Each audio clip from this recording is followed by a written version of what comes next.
tu precioso nombre que permitas, Señor, que esta noche, Señor, sea una noche, Señor, en la cual nosotros podamos comprender, entender tu palabra, buscar, Señor, tu rostro y abrir, Señor, nuestra mente a estas grandes verdades, Señor, de tu palabra.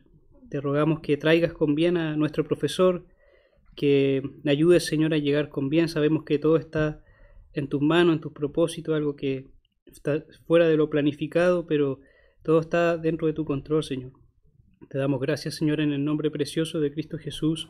Amén. Amén. Bien, hermanos, vamos a, mientras el profesor está ya casi arribando, vamos a cantar el himno que él nos dejó el día de hoy, que es Alma bendice al Señor. ¿Quién es el jefe de coro?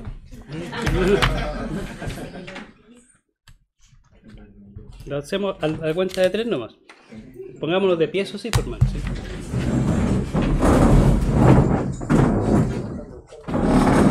¿Alguien le falta? ¿No? Bien. Bien, vamos. 1, 2, 3. Alma bendice al Señor, Rey potente de gloria. De sus mercedes esté viva en ti la memoria. Oh, despertar, arpa y salterio entonar, himnos de honor y victoria. Alma bendice al Señor que los orbes gobierna y te conduce paciente con mano paterna. Te perdono, de todo mal te libró, porque su gracia es eterna. Alma bendice al Señor, de tu vida la fuente, que te creó y en salud te sostiene clemente. Tu defensor en todo trance y dolor, su diestra es omnipotente. Alma bendice al Señor por su amor infinito. Con todo el pueblo de Dios su alabanza repito. Dios mi salud, de todo bien plenitud, seas por siempre bendito. Dios mi salud, de todo bien plenitud, seas por siempre bendito. Amén. Tomen asiento nomás, hermanos.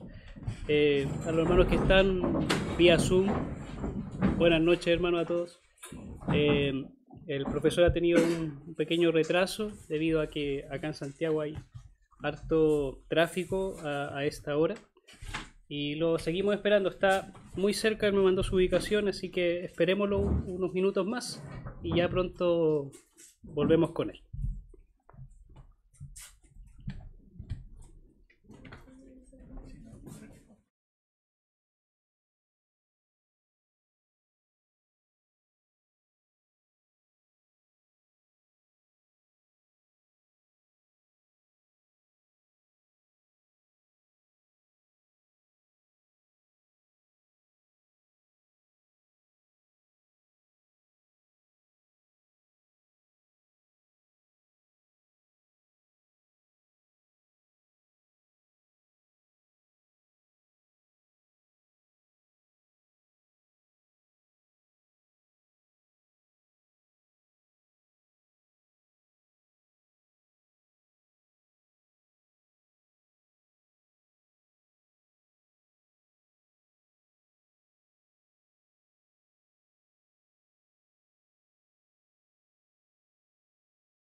Gracias, hermano.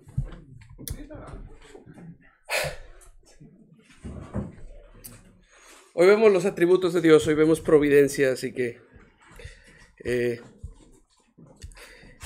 ¿qué les puedo decir? El Señor tenía preparado esto desde antes de la fundación del mundo.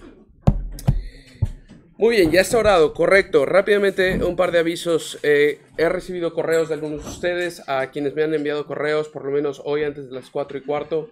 Ya les respondí, muchas gracias. Los demás les animo a que me manden esos correos para que yo pueda orar también por ustedes. ¿Hicieron algún pequeño repaso sobre lo de ayer? Si nos queda tiempo al final lo hacemos. El día de hoy pasamos al siguiente tema en teología propia, que si se acuerdan, teología propia es el estudio de Dios, el ser de Dios. Muy bien. Y el día de hoy vemos su naturaleza y sus atributos. Ayer vimos su existencia y cómo podemos conocer a Dios, si es cognoscible o incognoscible. Habíamos dicho que es cognoscible, no de forma exhaustiva, pero sí de forma verdadera. Correcto. Hoy vemos naturaleza y atributos de Dios. Y la primera pregunta que quizá tenemos que hacernos es si hay alguna diferencia entre la naturaleza de Dios y sus atributos. ¿Existe alguna diferencia entre ambas? Quiero que escuchen lo que dice Francis Turretin en su quinta pregunta, sección 2. Dice lo siguiente: los atributos no son adscritos a Dios propiamente como algo añadido a su esencia, haciendo que sea perfecto y realmente distinto de sí mismo, sino que impropiamente y transuntivamente, en la medida en la que indican perfecciones esenciales a la naturaleza divina que concibimos como propiedades. ¿Qué significa todo esto? En otras palabras, cuando nosotros decimos cosas sobre la naturaleza de Dios, cuando decimos que Él es santo, que decimos que Él es un Dios de amor o es bondadoso, no estamos ascribiendo cosas a Dios como si Él fuera formado por cada una de estas características, sino que cada una de estas características es equivalente a la esencia misma de Dios. A esto se le conoce como identificación y predicabilidad de los atributos de Dios. O en otras palabras, Dios es lo que Él posee. Dios es lo que Él posee. ¿Por qué entonces tenemos distinciones entre los atributos de Dios, entre ellos? Si hemos dicho que Dios es lo que posee, la razón pareciera decirnos que, si Dios es amor y al mismo tiempo Dios es justicia, ¿por qué no luego entonces el amor es justicia? Bueno, la forma como los teólogos reformados han atacado esta pregunta es que la distinción de los atributos entre ellos tiene más que ver con la relación a la disposición humana y no divina. Tiene más que ver con nuestra perspectiva humana y menos que ver con la esencia divina. Cuando nosotros hablamos de Dios como amor, o hablamos de Dios como un Dios justo o un Dios santo, estamos utilizando lenguaje humano y hablando de forma analógica para expresar una realidad sobre la esencia divina. Desde la perspectiva de Dios, Él es todos esos atributos al mismo tiempo, decimos, hasta el infinito, no es en parte ninguno de ellos, ni todos juntos conforman a Dios. Entonces, el lenguaje que nosotros utilizamos para hablar acerca de los atributos de Dios es más una cuestión que nos ayuda a nosotros como criaturas expresar verdades sobre el ser divino, que descripciones propias de la esencia divina de forma ontológica. Por ejemplo,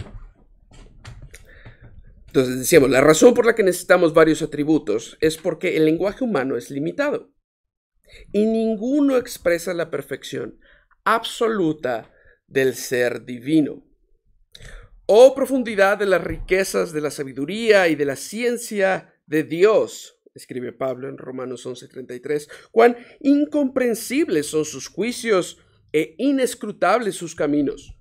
Job 11:7 dice, ¿descubrirás tú las profundidades de Dios? ¿Descubrirás los límites del Todopoderoso? Salmo 145:3, grande es Jehová y digno de suprema alabanza, y su grandeza es inescrutable.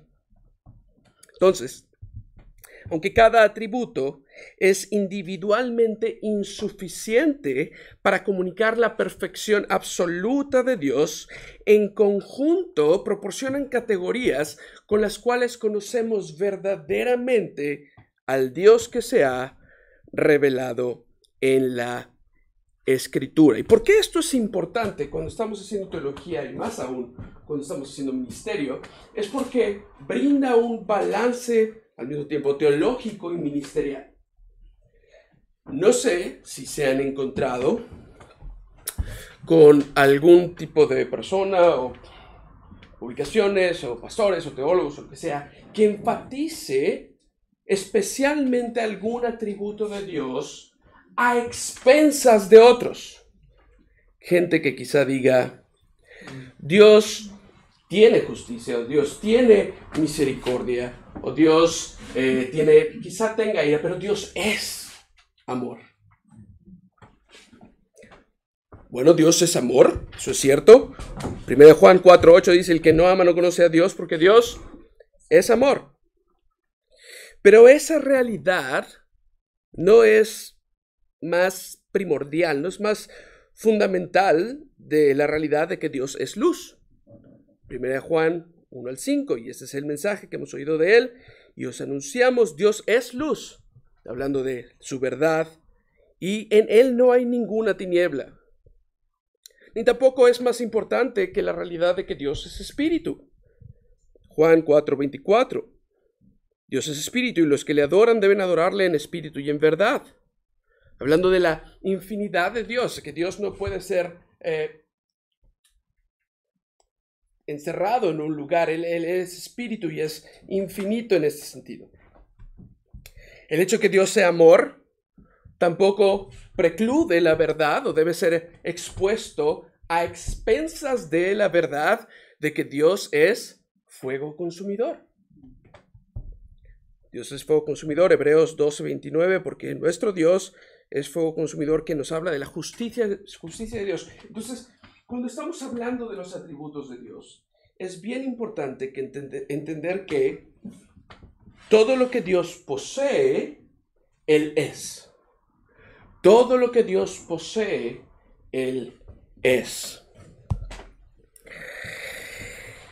Habiendo dicho esto, pasamos entonces a considerar la pregunta de cómo categorizamos estos atributos de Dios. Y una de las formas más antiguas de hacerlo es a través de los nombres de Dios. Los nombres de Dios comunican algo acerca de la naturaleza de nuestro Señor. Dice Gerardus Voss en su dogmática reformada, Dios, a través de sus nombres revelados, dirige nuestra atención a los atributos más importantes de su ser. Este ser es tan rico y comprensivo que necesitamos tener algunos puntos de referencia para comprender el resto. Los nombres de Dios no son sonidos vacíos como los nombres de las personas, sino que tienen significado y contribuyen a nuestro entendimiento y conocimiento de Dios. En otras palabras, cuando Dios se revela a sí mismo a través de la Escritura, que es nuestro principio in cognoscendi externum, nosotros lo recibimos por la fe, cuando el Señor se revela a través de algunos nombres. Por ejemplo,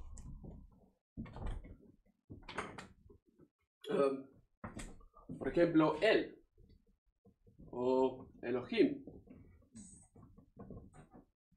o El Shaddai, o Elión. ¿O cuál otro? Jehová Jireh. Shalom. Cada uno de estos nombres comunica cuestiones específicas acerca de Dios. El Shaddai, que luego la Septuaginta traduce como Pantocrátor, quiere decir todopoderoso, omnipotente, comunica acerca del poder de Dios.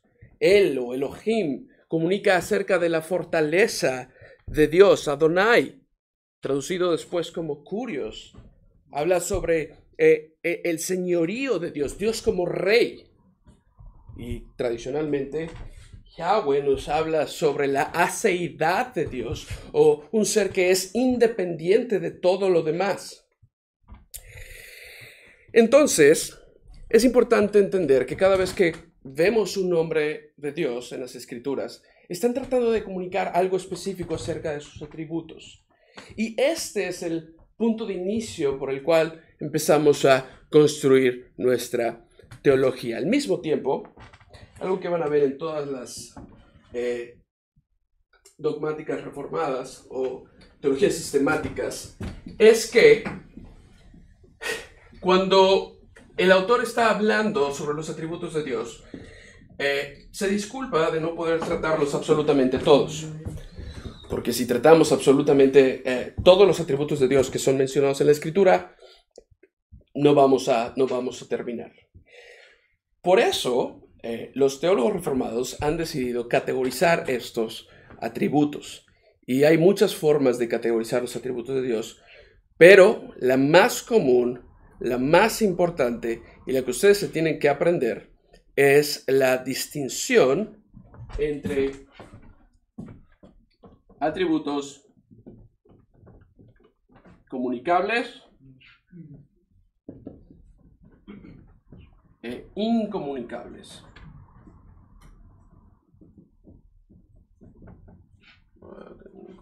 Muy bien. Tenemos estas dos categorías, comunicables e incomunicables. Los incomunicables, por supuesto, son atributos que pertenecen solamente a Dios,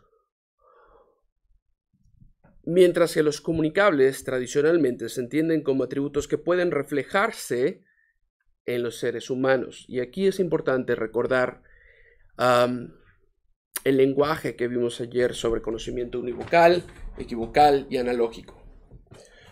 Cuando decimos que Dios es santo y el Señor nos llama a nosotros a ser santos, la Biblia está utilizando las mismas palabras en griego y en hebreo, pero no está utilizando estas palabras de forma univocal. Esto quiere decir que cuando nosotros somos santos, no somos santos en la misma medida o en el mismo sentido en el que Dios es santo, y nunca vamos a llegar a serlo. A pesar de que estemos limpios de pecado, a pesar de haber sido nacidos de nuevo, a pesar de haber sido glorificados, siempre va a haber una distinción entre Dios y el hombre. Entonces, no es un lenguaje univocal, a pesar de que hablamos de atributos comunicables. Por otro lado, tampoco es equivocal, como habíamos visto ayer, no estamos hablando de cuestiones completamente distintas, es un lenguaje analógico. De alguna forma, como Dios es santo, nosotros estamos llamados a reflejar esa santidad y somos verdaderamente santos. El Señor es verdaderamente santo, pero existe al mismo tiempo cierta distinción y cierta similitud. Bien, pues, algo que se van a encontrar en teología sistemática es que muchos tratan esta división más como un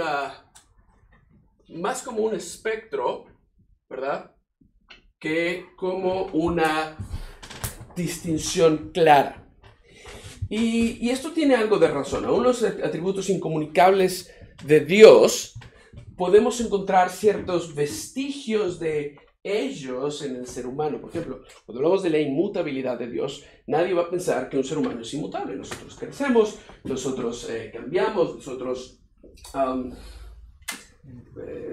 aprendemos cuestiones, pero podemos hablar de cuestiones como la constancia. La constancia es algo que refleja un poco sobre lo que es la inmutabilidad de Dios. En ese sentido, creo que estoy de acuerdo con los teólogos que hacen, por un lado hacen esta distinción, pero al mismo tiempo hablan de un espectro, donde van a ver atributos que son más propiamente reservados para el Señor y otros que son más naturalmente comunicables a los seres humanos. Ok, discúlpenme si estoy corriendo. Ok, bien.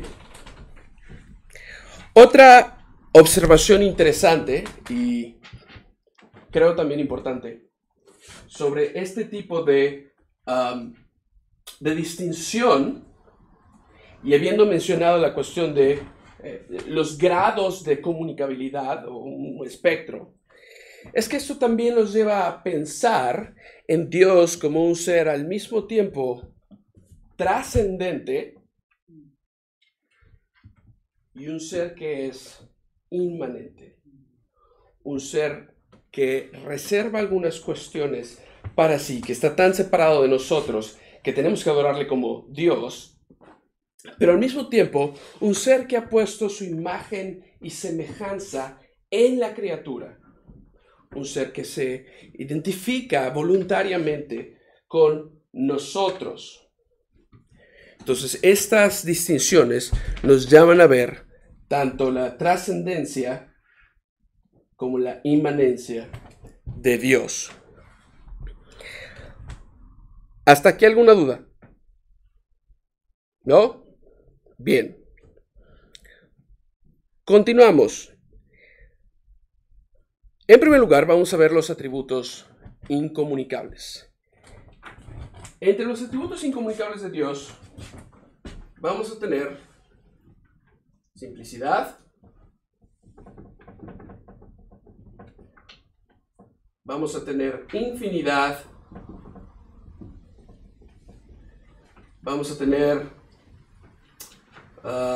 simplicidad, infinidad, vamos a tener, ¿qué más?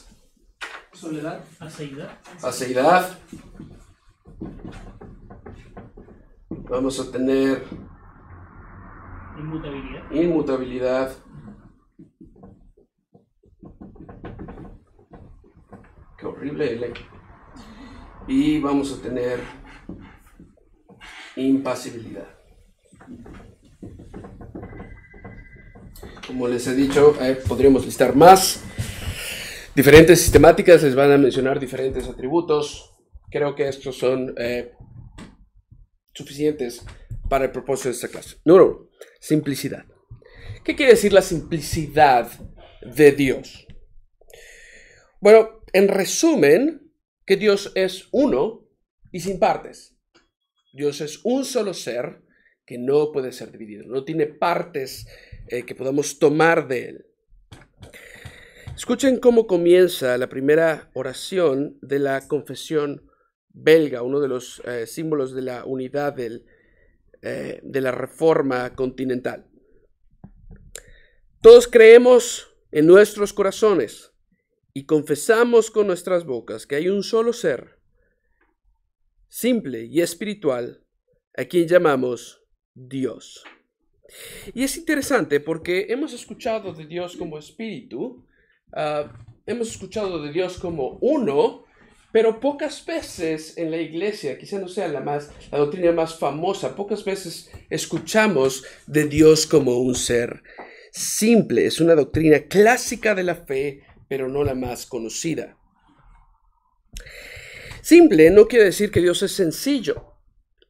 Simple no quiere decir que Dios es fácil de entender. No sé si esto aplique aquí. En México, simple también es una persona que se ríe por todo y es muy fácil hacerla reír. Dios no es de esa manera. No es lo que estamos diciendo cuando decimos que Dios es simple. sino que utilizamos la palabra simple como contrario a compuesto. Dios no tiene partes, no está formado por absolutamente nada. Dios tampoco es una mezcla de todos sus atributos, como si yo pusiera un poco de santidad y un poco de bondad y un poco de infinidad y un poco de bondad, y entonces lo mezclo y eso da como resultado una tercera cosa que se llama Dios.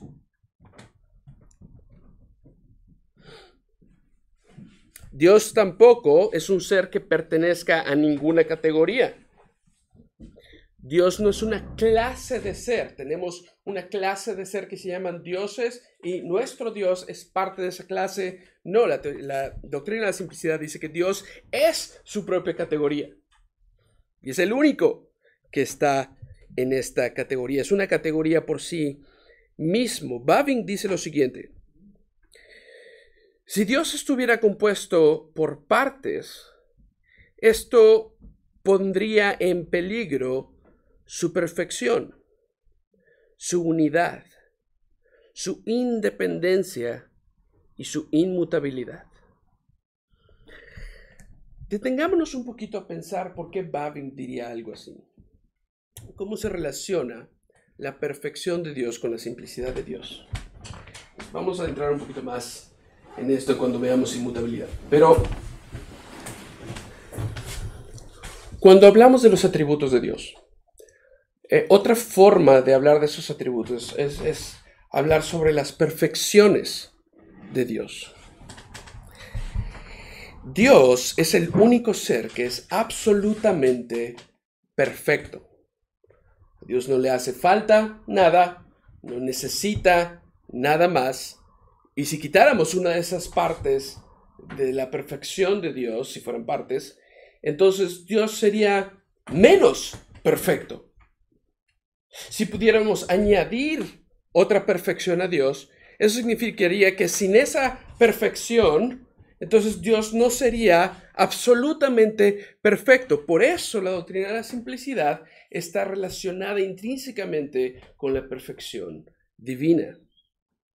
Al mismo tiempo está relacionada con la doctrina de la unidad. Si Dios está compuesto por partes, entonces, si yo quito esa parte, Dios ya no es uno completo. Y si Dios necesita una parte más para ser añadida, entonces para ser Dios, entonces otra vez Dios no es uno y completo. En cuanto a la independencia, si Dios es Dios porque está compuesto de todas estas partes, eso quiere decir que Dios depende de estas partes para ser Dios. Y si yo quito alguna de estas partes, Dios deja de ser Dios. Y también tenemos inmutabilidad, pero lo vamos a ver específicamente. Entonces, esta es la doctrina de la simplicidad. Muy bien.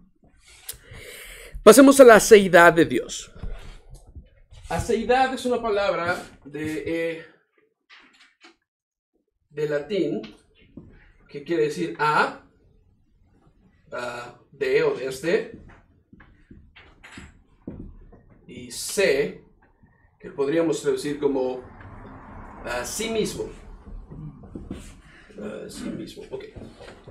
Se quiere decir Dios es de sí mismo. Y Dios no necesita de nada ni de nadie para existir. Otra forma de decir esto es que Dios es completamente independiente. Quiero leerles un muy breve escrito, quizá de 4 minutos, que escribió uno de mis profesores, Kevin DeYoung, porque creo que reduce muy bien esta doctrina y la comunica excelentemente bien. Escuchen lo que escribe Kevin. Dice: el primer atributo de Dios que encontramos en la Biblia es su autoexistencia. Nos encontramos con Dios creador, eso es obvio, pero también lo encontramos en su aceidad. La palabra aceidad ya la explicamos y básicamente dice que Él existe con absoluta independencia de todo y de todos. Piensa en el primer versículo de la Biblia. En el principio Dios creó los cielos y la tierra. Estas palabras son más que una introducción al Génesis o al Pentateuco, o incluso una introducción a toda la Biblia. Estas palabras introducen toda la historia del universo. Proveen una forma completa de ver, entender y habitar nuestro mundo. Nos cuentan el origen de todas las cosas y el fin para el que Dios creó todas las cosas. En el principio era Dios. De hecho, incluso antes de que hubiera un principio, Dios ya existía. Génesis trata sobre el principio de todo, excepto Dios. Él siempre ha sido, siempre es y siempre será. Dios es Dios y no hay nada ni nadie más que se le compare. Dios no se siente solo, ni aburrido, ni asustado, no necesita nada de nadie. Él es el gran yo soy. En otras palabras, la Biblia inicia con el Dios que jamás inició. La primera frase de la Biblia es importante no solo por lo que dice, sino por lo que no dice. No hay un prefacio antes del primer versículo, no hay material de fondo antes de que comience la acción en el Génesis, no hay nada sobre una lucha entre dioses y diosas, y estas historias eran comunes en el antiguo cercano oriente. No hay nada en Génesis 1 sobre Dios necesitando algo o a alguien.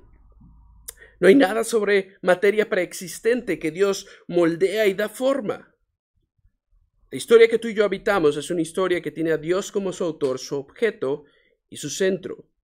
Dios no entra a la historia porque Él es la historia. La independencia y la autoexistencia de Dios son asumidas a través de la Biblia. Jesús dice que el Padre tiene vida en sí mismo y ha concedido también al Hijo tener vida en sí mismo. Juan 5. Asimismo, Moisés ora: Señor, tú has sido nuestra morada en todas las generaciones, antes de que nacieran los montes, antes de que formaras la tierra y el mundo, desde la eternidad y hasta la eternidad, tú eres Dios. Salmo 90. Pablo nos recuerda, como leíamos ayer, que vivimos, nos movemos y existimos en Dios y no al revés. Somos nosotros los que somos dependientes de Dios y Dios, por supuesto, no depende de nada. Y luego termina de esta manera, dice: en un mundo que nos dice constantemente que nos expresemos y nos encontremos, y a veces incluso que nos recreemos, debemos recordar que solo Dios tiene vida en sí mismo. Solo Dios existe por sí mismo, y solo Dios no debe su ser a nadie ni a nada. Solo Dios posee aceidad. No hay mucho que yo pueda agregar a eso. Aceidad de Dios. Dios es independiente. No depende de nada ni de nadie. Infinidad. Cuando hablamos de la infinidad de Dios,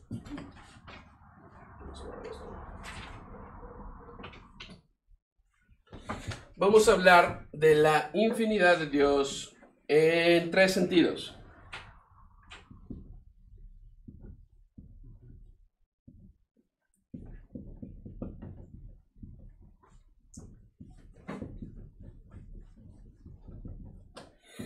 Cuando hablamos de la infinidad de Dios, primero hablamos de la infinidad que Él tiene con relación a sí mismo. A esto los teólogos lo han llamado su perfección absoluta. La perfección absoluta de Dios es la infinidad que Dios tiene con respecto a sí mismo. ¿Qué significa esto? Lo que significa es que, habíamos dicho, todo lo que Dios posee, Él es. Todo lo que Dios posee, Él es. Todo lo que Dios posee, Él es. Cuando hablamos de su perfección absoluta, vamos a agregar una pequeña frase a esta frase.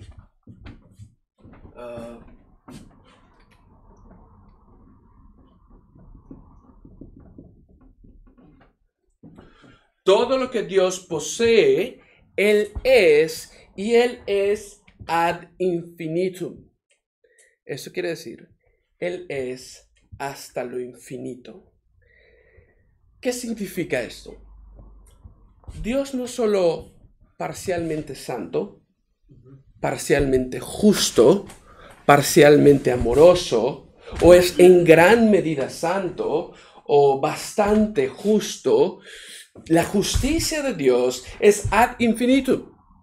Su santidad es ad infinitum. Su amor, su misericordia, su gracia. Él posee todas estas cosas absoluta y esencialmente. Entonces, con respecto a sí mismo, es su perfección absoluta. ¿Ok?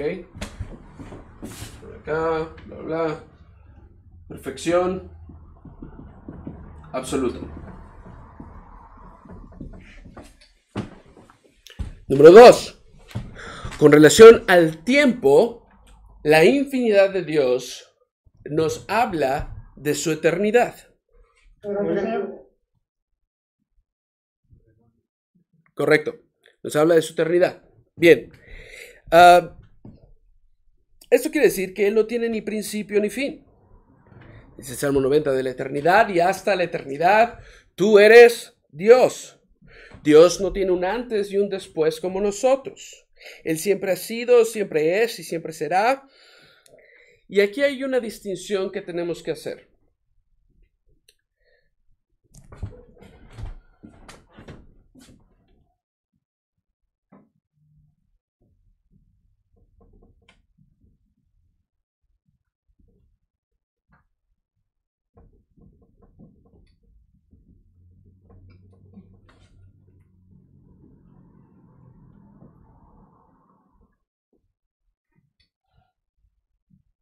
No sucesiva. Ok, disculpen mi letra nuevamente.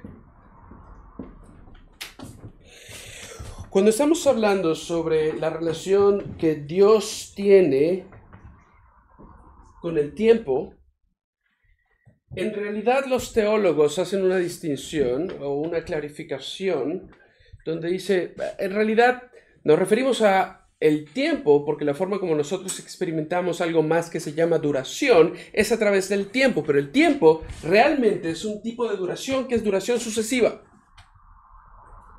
Dios también experimenta duración, pero la duración de Dios no es sucesiva. Eso queremos decir cuando decimos que Dios está fuera del tiempo. Dios experimenta duración, pero la duración de Dios no es sucesiva. Y la razón por la que los teólogos hacen esta distinción es porque una duración sucesiva está intrínsecamente ligada a la mutabilidad. Es decir, yo soy un segundo, aunque no haya cambiado nada más en mi vida. Soy un segundo más viejo que hace un segundo. En ese sentido, he agregado un segundo a mi existencia. Y en ese sentido, mi esencia es un segundo más vieja. Y en ese sentido, ha habido un cambio en mi ser. Y simplemente estamos hablando del tiempo. A través del tiempo también ocurren otras cuestiones. Por eso, cuando hablamos de Dios y hablamos de la duración de Dios, decimos que Dios experimenta una duración no sucesiva, lo cual implica que podemos hablar de Dios como alguien que se relaciona con el tiempo, lo que nosotros conocemos como tiempo, pero más precisamente debemos llamar duración, pero lo hace desde la eternidad. Lo que ustedes deben saber acerca de esta segunda categoría de infinidad es que cuando hablamos de Dios en relación al tiempo, con relación al tiempo, la forma como Él experimenta la duración es distinta a como la experimentamos nosotros, sus criaturas. Por eso la Biblia dice que tenemos un Dios eterno.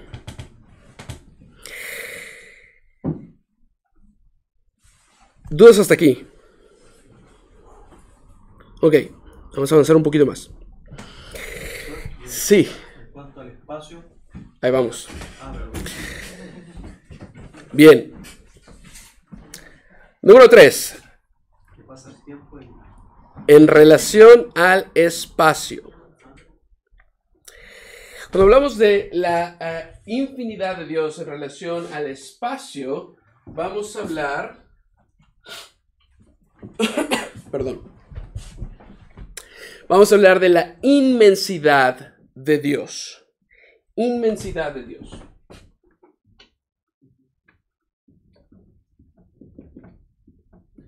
Inmensidad de Dios. Por un lado, esto nos lleva a pensar que todo el espacio creado es ocupado por Dios. Dios es tan grande, Dios es tan inmenso con relación al espacio, que toda la creación es ocupada por Dios. Y este atributo o esta relación también se conoce como omnipresencia. Dios es omnipresente porque es inmenso, porque su extensión es infinita y en ese sentido ocupa todo el espacio creado. A donde vayamos, no hay un lugar donde podamos escondernos del Señor, dice la palabra. Pero hay otra forma en la que también entendemos la inmensidad de Dios, que es que cuando pensamos en el espacio creado, al mismo tiempo tenemos que entender que el espacio creado no es suficiente para contener a Dios. Pensamos en las palabras de Salomón después de construir el templo y él dice básicamente que este templo creado por manos humanas no puede contener a Dios. Pero no solamente ese templo no puede contener a Dios, sino toda la creación no es suficiente para contenerlo. En ese sentido hablamos de la trascendencia de Dios. Dios es tan inmenso en relación al espacio, infinito en relación al espacio, que su inmensidad es trascendente, va más allá del espacio creado, va más allá del espacio físico. No está limitado por el espacio físico. Y también esto está relacionado a el hecho de que Dios es un ser espiritual. Bien, entonces hemos hablado de la simplicidad, Dios no tiene partes. Hemos hablado de la aceidad, Dios es independiente. Hemos hablado de la infinidad, con relación a sí mismo, perfección absoluta, con relación al tiempo y con relación al espacio. Ahora vamos a hablar sobre la inmutabilidad. Bavinck, de nuevo, dice lo siguiente: si Dios no fuese inmutable, no sería Dios. ¿Puedo borrar esto por un momento? Bien. Bavinck dice: si Dios no fuese inmutable, Él no sería Dios. ¿Cuál es el argumento de Bavinck?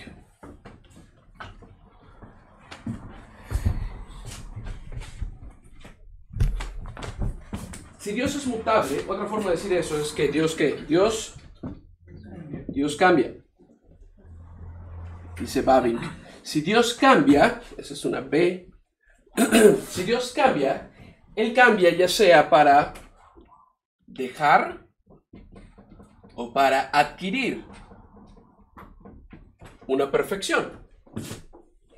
Si Dios va a cambiar, va a dejar alguna de sus perfecciones o va a adquirir una nueva. Si Dios pudiera dejar una de sus perfecciones, podríamos entonces entretener la idea de que Dios podría dejar de ser Dios. Entonces dejaría de ser Dios, no hay Dios. Y Dios es un ser necesario. Ya veíamos, Dios es un ser que es necesario. Sin Él, nada de lo demás puede existir. Entonces, no hay un universo posible en el que Dios deje de ser Dios. No se puede. Entonces, Dios no puede cambiar para dejar ninguna perfección. ¿Qué hay sobre adquirir? ¿Puede Dios voluntariamente adquirir alguna perfección? El problema de eso es que eso implica que Dios puede volverse más perfecto y entonces Dios, antes de adquirir esa perfección, no era Dios.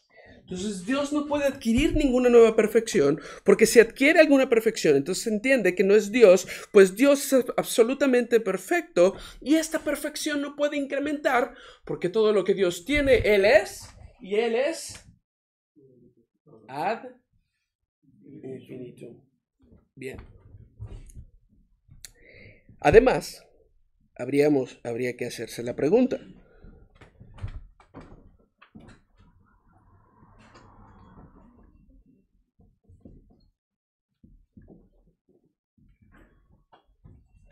pregunta Bavinck, ¿por qué Dios decidiría cambiar, uno? ¿Y por qué ahora? Si Él decidiera adquirir una nueva perfección, ¿por qué tiene que hacer esto? Pero no solo eso, sino además, ¿por qué no lo hizo antes?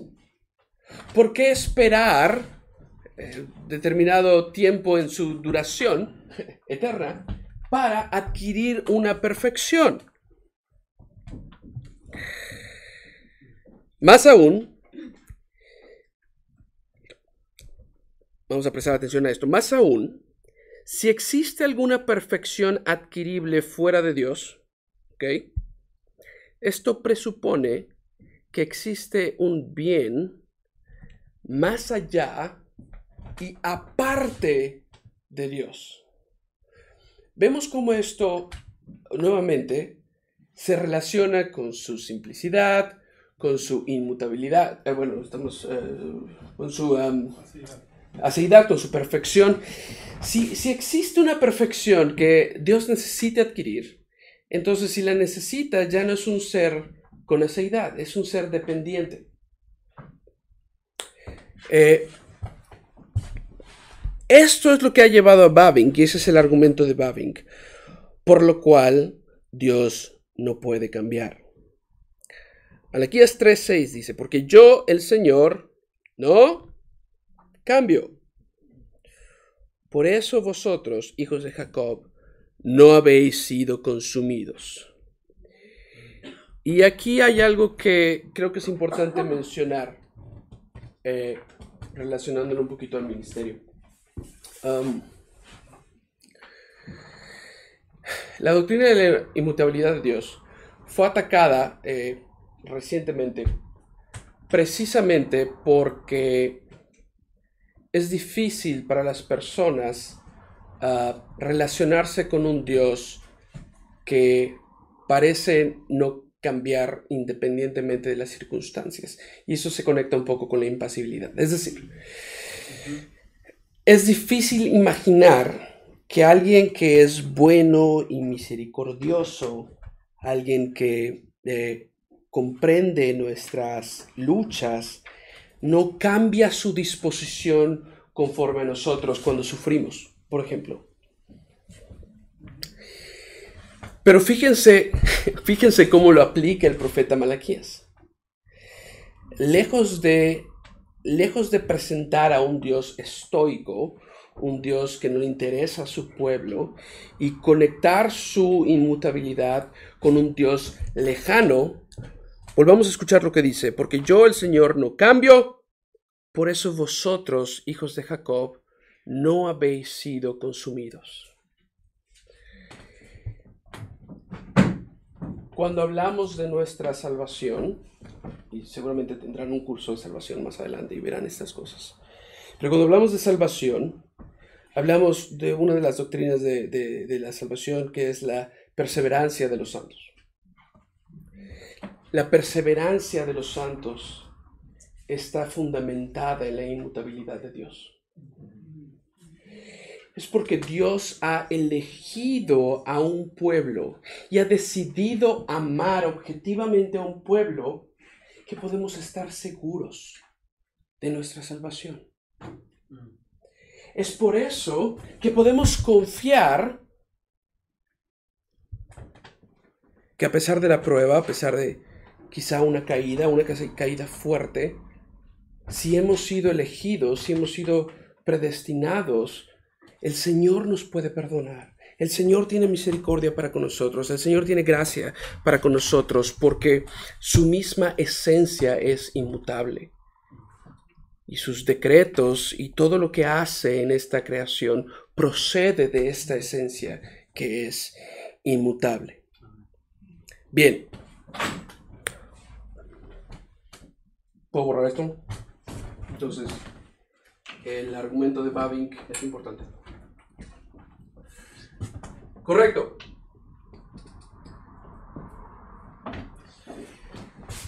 Hemos hablado de la simplicidad, hemos hablado de la aceidad, hemos hablado de la infinidad, hemos hablado ahora de la inmutabilidad y por último hablamos de la impasibilidad de Dios. Dios, dice la Confesión de Fe de Westminster, es un ser sin partes ni pasiones. Creo que la Bautista de Londres también dice lo mismo. El Señor nuestro Dios es el único ser vivo y verdadero, el cual subsiste en sí mismo y por sí mismo, aseidad, infinito en su ser y perfección, cuya esencia no puede ser comprendida por ninguno, sino solo por él mismo. Es un espíritu purísimo, invisible, sin cuerpo, partes ni pasiones. Ciertamente lo dice también la Confesión Bautista. ¿Qué quiere decir impasible? ¿Alguien sabe qué quiere decir impasibilidad? ¿Fuerte? ¿Quién? Sin pasiones, sí, por supuesto. Sí, sin pasiones, pero no estamos hablando de que Dios no ama profundamente, por ejemplo. Tampoco estamos hablando de que pasiones, no quiero que piensen en un equipo de fútbol, ¿no? Y somos apasionados por este equipo, lo que sea. Cuando hablamos de la impasibilidad de Dios, estamos diciendo que Dios no puede ser afectado por la disposición de su creación. No estamos diciendo que Dios es un robot, que es una roca. Tampoco estamos diciendo que es una fuerza impersonal. No estamos diciendo que Dios es semejante a ChatGPT. Estamos diciendo que Dios no sufre cambios emocionales a causa de su creación. Otra forma de decir esto es que la creación no tiene el poder suficiente para cambiar el estado de felicidad eterna de Dios.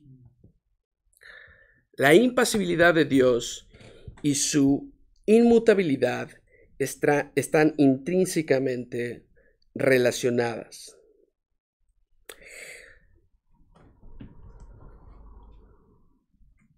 Antes de continuar, permíteme hacer una aplicación que no hice. Vamos a poner una pausa en impasibilidad y hacer una aplicación que no hice cuando hablábamos de infinidad. Hablamos de infinidad y que Dios es infinito en relación al espacio, en relación al tiempo y en relación a sí mismo. Recuerdo esta aplicación por uno de mis profesores en clase de ministerio pastoral que me impactó mucho, y creo que es algo con lo que luchamos en Latinoamérica. Yo me declaro culpable sobre esto, que es el comprometernos a más cosas de las que podemos hacer.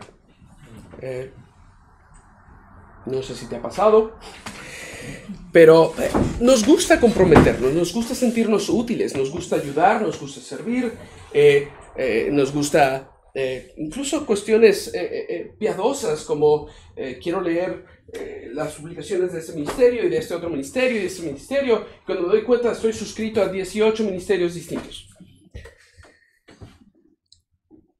La infinidad de Dios nos recuerda que existe una barrera, una distinción entre Dios y el hombre. Y nos recuerda que el único que puede hacer todas estas cosas al mismo tiempo y de forma excelente es el Señor. ¿Cómo aplicamos esto a nuestras vidas? Bueno, creo que una actividad que es útil, que es productiva, que es buena, es que cada vez, primero que aprendamos a decir que no, que aprendamos a decir, que aprendamos a tener prioridades. Y esto también decía otro profesor, si tenemos prioridades, tenemos que tener posterioridades, tenemos que tener cosas que nosotros sabemos que no nos vamos a comprometer o que no están dentro de la misión que el Señor nos ha dado. Y esto no es solo para pastores, a cada quien el Señor nos ha llamado a algo en específico y tenemos que ver qué es ese algo, aún sea una vocación como la medicina, las leyes, lo que sea. Tenemos que reconocer esto para aprender a decir que no, y en decir que no, reconocer y adorar al Dios que sí es infinito. Parte del problema es que cada vez que decimos que no nos sentimos culpables. Pero si aprendemos a decir que no como una forma de adoración, como una forma de reconocer al Dios que sí es infinito, créanme, su vida puede cambiar para bien. Entonces, tenía que decirles eso sobre infinidad divina y nuestras agendas ocupadas. Correcto. ¿Alguna duda hasta aquí con los atributos incomunicables? No. Sí. Sobre la impasibilidad, hay varios pasajes donde se habla que el Señor se arrepintió, cambió de parecer. Excelente pregunta. La pregunta es ahí cómo se entiende de que eso es un lenguaje antropopático, pero también eso nos cuestiona un poco la manera en la cual también Dios nos comunica quién es Él y nosotros no tenemos como el lenguaje adecuado para describir eso. No sé si se entiende la pregunta. La segunda parte no me queda muy clara. Déjame ver si te entendí bien. Víctor comenta que tenemos pasajes en la Biblia que parecen mostrar cambios en el Señor. Por ejemplo, Génesis 6 dice que el Señor se arrepintió de haber creado al hombre. O tenemos pasajes en las epístolas paulinas que dicen esa palabra se me hace difícil. Contristamos al Espíritu Santo. ¿Qué hacemos con esto y la doctrina de la impasibilidad? La segunda parte de la pregunta, si la entendí bien, es, no sé si es pregunta o comentario. Víctor, lo que estás diciendo es, esto nos muestra las limitaciones de parte del lenguaje humano para expresar verdades sobre Dios. Ok, correcto. Así es. ¿Cómo respondemos esto? Porque cualquiera que haya pasado suficiente tiempo leyendo la Biblia va a encontrar estos pasajes. Lo primero que tenemos que hacer es recordar la conexión que hay entre la inmutabilidad y la impasibilidad. ¿Okay? Dios no puede cambiar su estado de ánimo, Dios no puede cambiar estas cuestiones, porque entonces entramos al terreno de la inmutabilidad, y cuando entramos al terreno de la inmutabilidad, entramos al terreno de la simplicidad, etcétera, etcétera. Todo eso ya lo vimos. Bien. Al mismo tiempo, es importante recordar la forma como nosotros conocemos y nos expresamos acerca de Dios. Y ahí es cuando regresamos a la utilidad del lenguaje univocal, equivocal y analógico. Cuando nosotros leemos que el Señor se arrepintió de haber creado al hombre, tenemos que leerlo de forma analógica. Es decir, el texto nos está comunicando algo que es verdadero, pero no es exhaustivo, no es suficiente para hablarnos de forma completa sobre la esencia de Dios.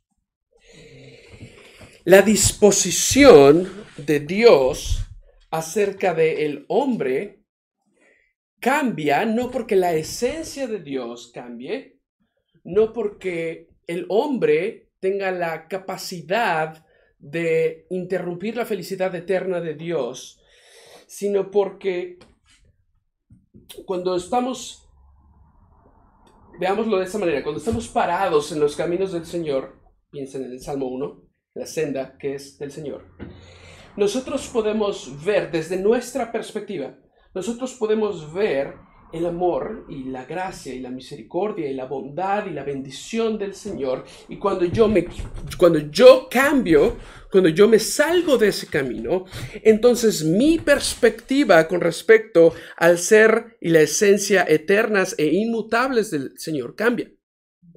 Cuando yo empiezo a caminar en pecado, cuando yo me rebelo contra el Señor, yo me alejo de ese camino en donde percibo al Señor como un ser de bendición y de amor.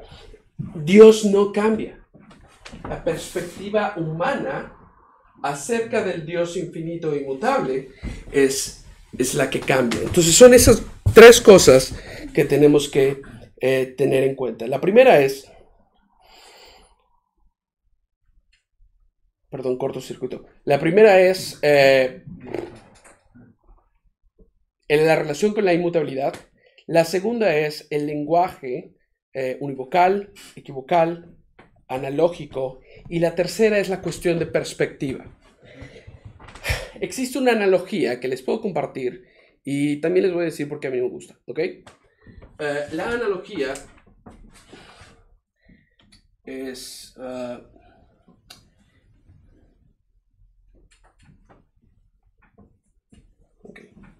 La analogía es la de una luz que pasa por un prisma o un cristal, y entonces la luz es la misma y la esencia es la misma de la luz, pero cuando pasa por el cristal, cada una de sus partes es refractada y podemos percibir un rayo azul, un rayo amarillo, etcétera, etcétera.